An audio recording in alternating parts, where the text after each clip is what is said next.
Mercedes, Bentley, and Rolls-Royce have owned the luxury car market for years. But what about this relatively newer alternative? Today, I've got a Genesis G80, and I want to see if it's worth all the hype. This is not gonna be just a normal car review of, this is a turbo V6. No, this is a South Korean built turboed V6 that we're checking out today that is supposed to have all of the luxury features of any car on the market.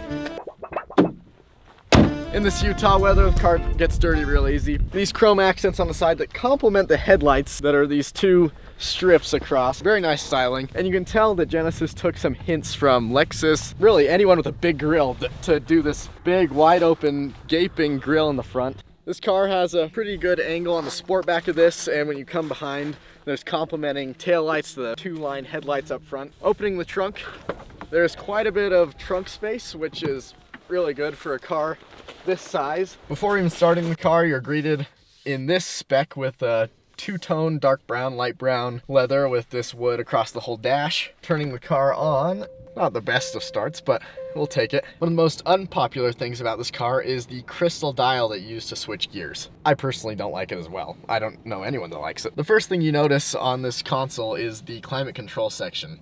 It looks really nice, and I haven't really had any problems with it yet.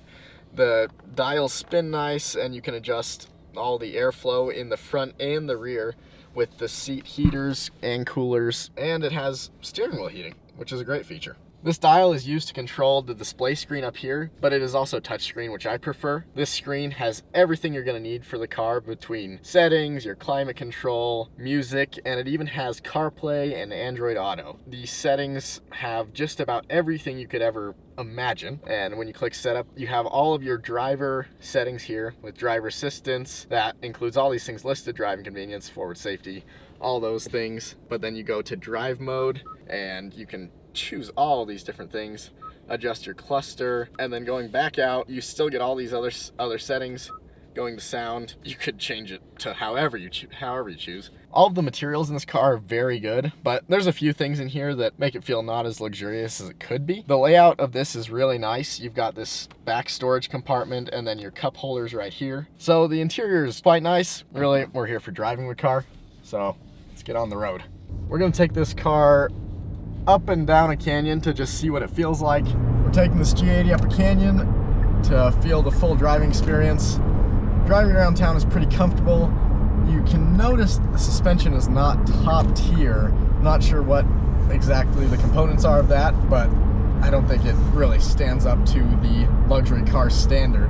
As far as a sports stand goes, it's not competing with anything. It's 0 to 60 in 5 seconds. Not gonna beat anything in handling, but it feels quick enough to drive, and it's quite enjoyable to drive, especially up a canyon, or even just if you're going to daily it to work or something.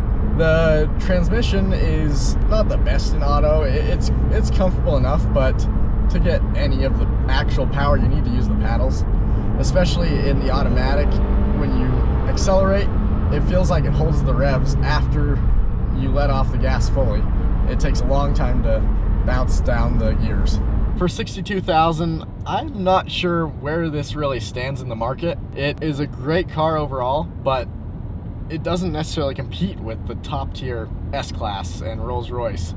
But it also doesn't belong with the economy sedans. I mean, in my opinion, the closest competitor that I've driven is the Kia Stinger, and that's kind of doing this car an injustice because this beats it in every way in the luxury standpoint. But the Genesis is not really specific enough and excelling in any one category, which does make it appealing to a lot of people that want something that just is good at everything, but it's hard to target the people that are going out searching for something specific. To sum it up, this is a great car and nothing wrong with it, but in my personal opinion, and probably every other car enthusiast's opinion, there's a much more fun or unique or even luxurious car for $60,000.